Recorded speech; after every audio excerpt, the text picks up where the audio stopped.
Okay सी limits के बारे में देखते हैं हम लोग अभी। लिमिट्स में what exactly is the limit and how it works वो भी देखेंगे कि लिमिट होता क्या है। लिमिट मतलब when I am saying limit x tends to 2, तो in short I will give you some idea कि x टेंड्स टू 2 मतलब x is coming closer to 2, x से 2 के नजदीक जा रहा है। x 2 के नजदीक कैसे जा सकता है, तो अगर नंबर लाइन पे देखते हैं तो 2 के नजदीक 1 से भी जा सकते हैं और 3 से भी जा सकते हैं। 2 के नजदीक 1 से भी और 3 से, दोनों जगह से जा सकते हैं। तो अगर हम लोग 1 से नजदीक जा रहे हैं या 3 से नजदीक जा रहे हैं, डिपेंड्स। तो अगर हम लोग 2 को 1 से अप्रोच कर रहे हैं, मतलब 1.5, 1.6, 1.7, 1.8 ऐसे अगर अप्रोच कर रहे हैं, तो 2 को अगर लेफ्ट साइड से अप्रोच कर रहे हैं तो हम लोग उसको 2 माइनस लिखते हैं, that is called as left hand limit. और अगर हम लोग 2 को राइट से अप्रोच कर रहे हैं, राइट से मतलब 3 से अगर अप्रोच कर रहे हैं हम लोग, मतलब 3, 2.9, 2.8 तो हम लोग लिखते हैं लिमिट। ये राइट से अप्रोच कर रहे हैं तो ऐसा लिखते हैं, लेफ्ट से अप्रोच कर रहे हैं तो ऐसा लिखते हैं। तो it is tending to that value, tends to 2 मतलब 2 के नजदीक जा रहे हैं, एग्जैक्टली 2 नहीं होता है,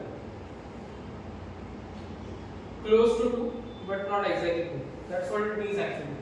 तो अभी ये सम्स कैसे करते देखते हैं। तो पहले सम में लिखा है limit z tends to -3 root of z plus 6 upon z।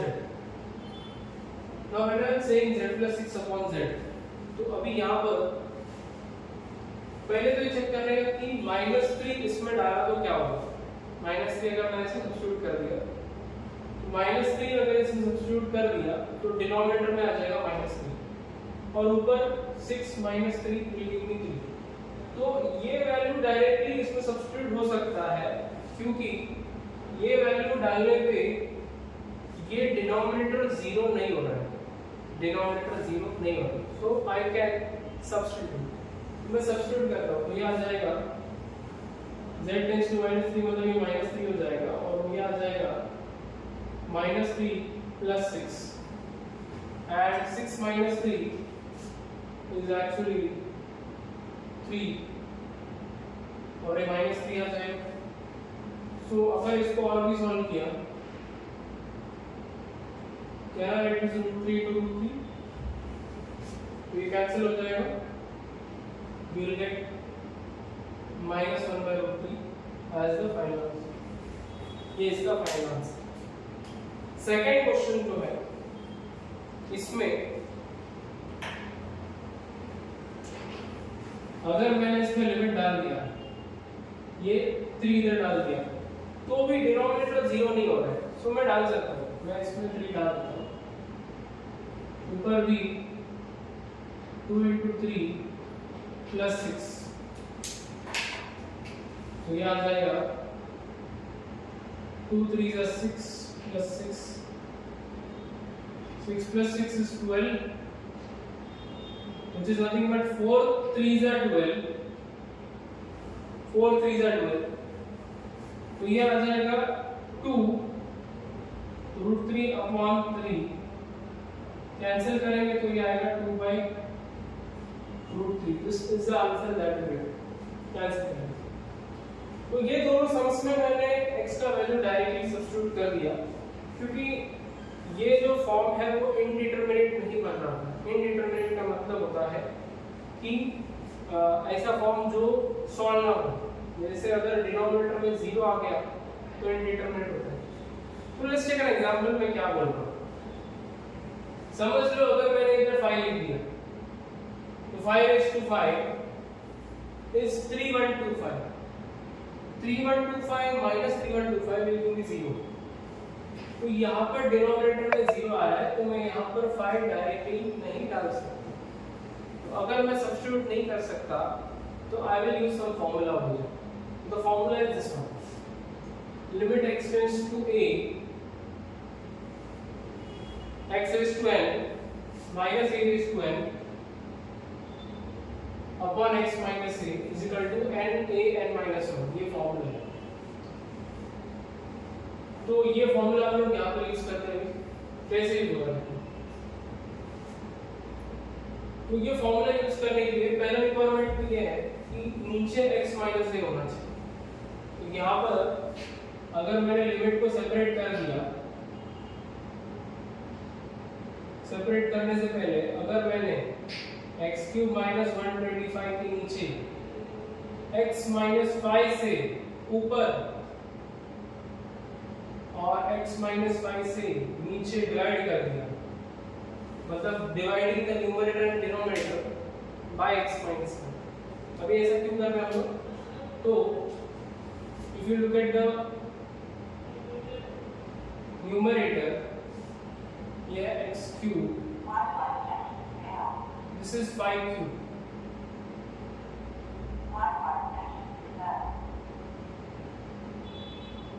this is x raised to 5, 5 raised to 5.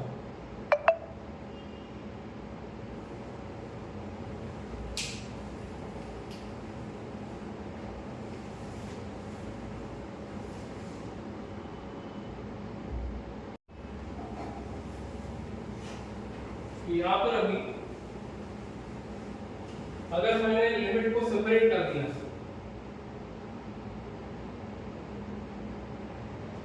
ऊपर और नीचे, लिमिट इसको दे दिया, लिमिट नीचे भी दे दिया,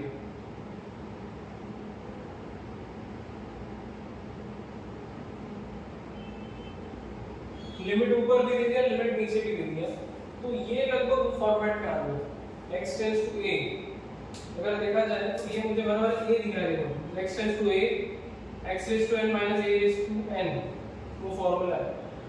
तो उस हिसाब से फॉर्मूला के हिसाब से क्या बनेगा? फॉर्मूला के हिसाब से बनेगा n a n minus 1।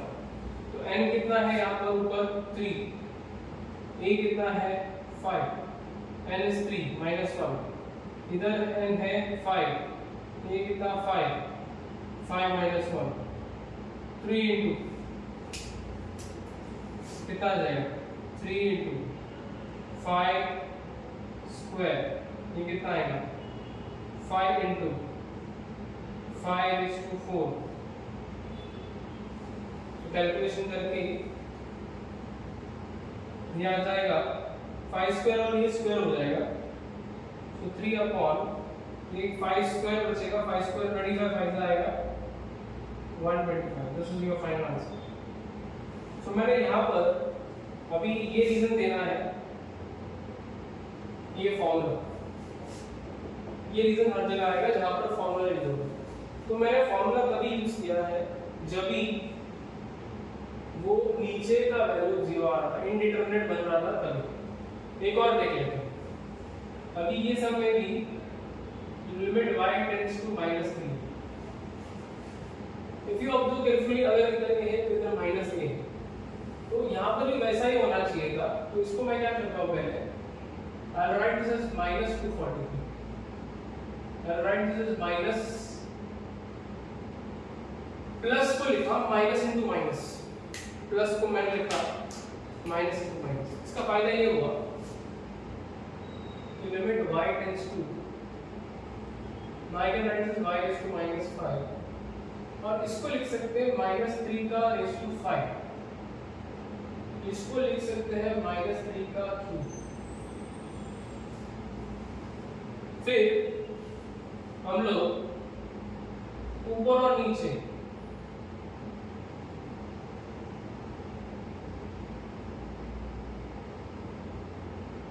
y -3 से डिवाइड कर देंगे।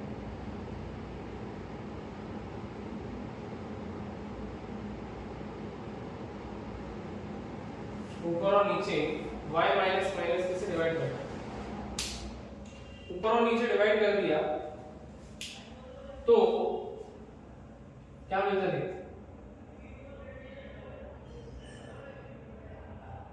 लिमिट ऊपर वाले को देखो,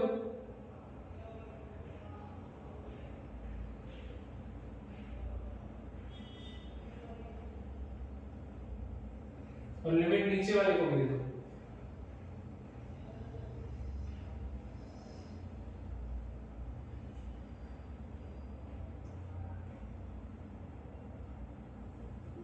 तो लिमिट दोनों को दे दिया। अब ये परफेक्ट फॉर्मेट में बैठ गया, देखो like x tends to a, ये a है, ये a, तो ये है और n तुमको पता है 5 है, तो उसी फॉर्मेट में बैठा।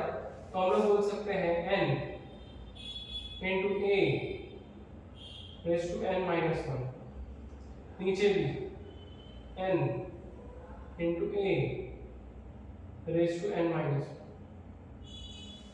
तो ये क्या आ जाएगा 5 into minus 3 raised to 4 minus 3 square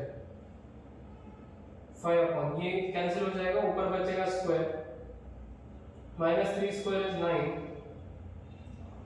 3 1 जा 3 3 जा 5 3 जा, आंसर 15 इसका आंसर आएगा। So this is what you get. तो ये फॉर्मूला बेस्ड जो सम्स है वो टाइप 1 में जाएगा इसमें। ये फॉर्मूला कैसे यूज होता है मैंने बता दिया।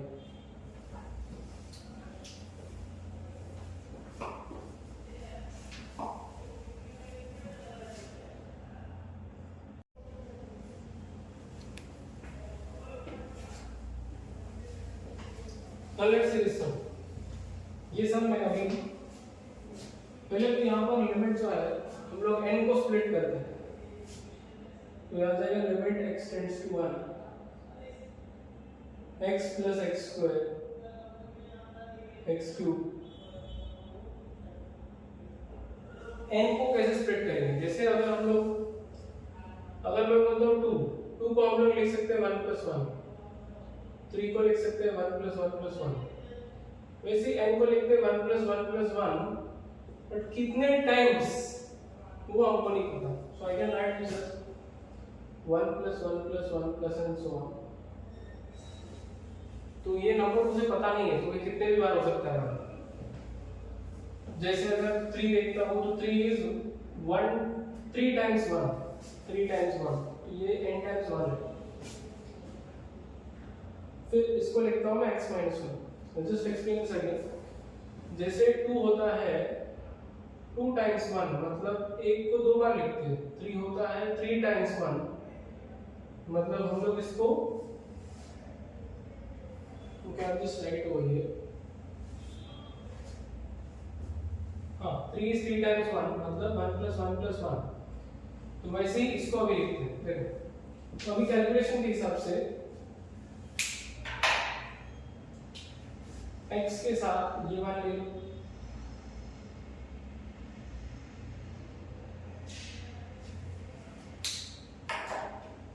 x के साथ ये मान ले लो एक 1, मतलब -1।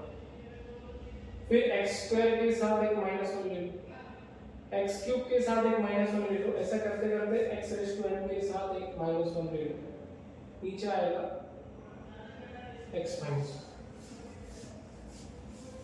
यहाँ आ जाएगा नीचे। Now, if I separate this, what I'll get? Limit x tends to 1.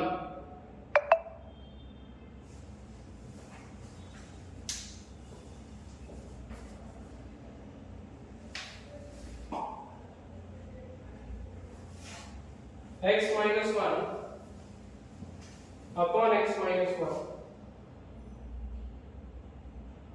plus x square minus 1 x cube minus 1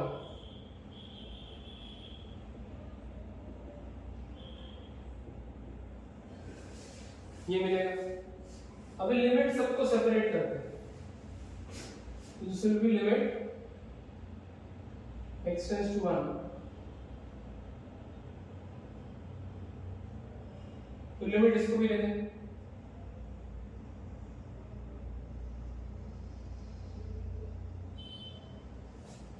limit इसको भी ले दें,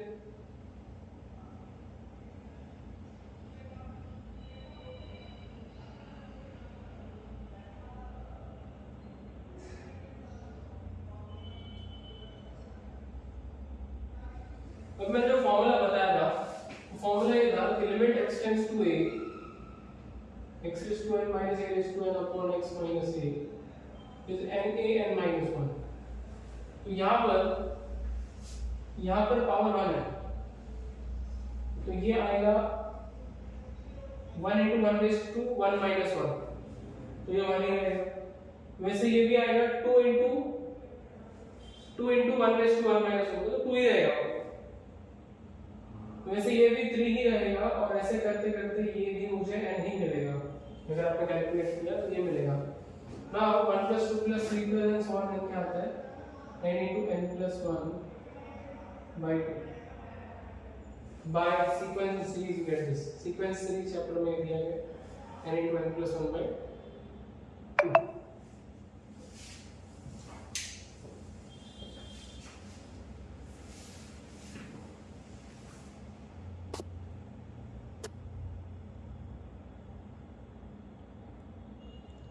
Let's look at question number 2 now. अभी ये क्वेश्चन में क्या बोला देखते हैं, लिमिट x टेंड्स टू 7 और ये दोनों दिया हुआ, तो यहाँ पर क्या करते हैं हम लोग, this is nothing but x raised to 1 by 3 minus 7 raised to 1 by 3 x raised to 1 by 3 plus 7 raised to 1 by 3 x minus 7. So this is x tends to 7. A minus b, a plus b, a square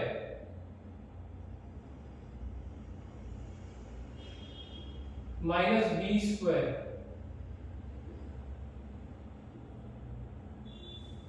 तो ये क्या आ जाएगा, ये आएगा x raised to 2 by 3। Now वो formula के हिसाब से I'll get this is a, this is n, तो n a raised to n minus 1, तो ये कितना आएगा 2 by 3,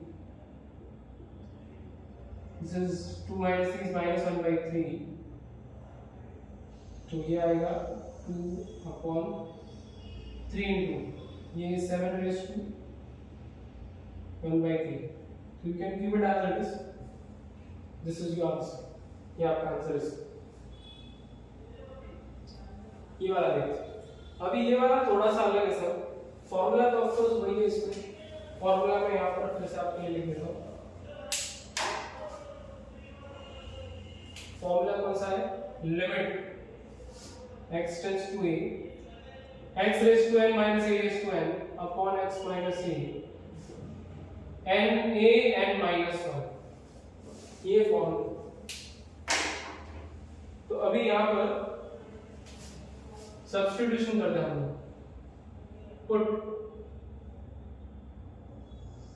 1 minus x is equal to 1। अभी सब्स्टिट्यूशन क्यों कर रहे हैं इसमें, क्योंकि ये सब डायरेक्टली सॉल्व हो रहा है, फॉर्मूला बैठ नहीं रहा है, तो 1 minus x को मैंने y लिख दिया, तो 1 minus x को y लिख दिया, तो इधर आ जाएगा y। ओके, ऑफ कोर्स ये लिमिट चेंज हो जाएगा as x tends to 0, मतलब x के जगह पे अगर 0 लिखा तो y कितना आएगा 1, y will tend to 1, y की जगह 1, ये सब्स्टिट्यूशन कर लेंगे ध्यान में। तो मेरा क्वेश्चन बन जाएगा limit y tends to 1, this will be y tends to 8 minus 1 y square minus 1। Now what I can do is I can divide the numerator and denominator by y minus 1। ऐसा क्यों कर रहे हैं हम लोग, ताकि हम लोग ये फॉर्मूला यूज कर सकें, ये फॉर्मूला। तो लिमिट दोनों को देते हैं, लिमिट y टेंड्स टू 1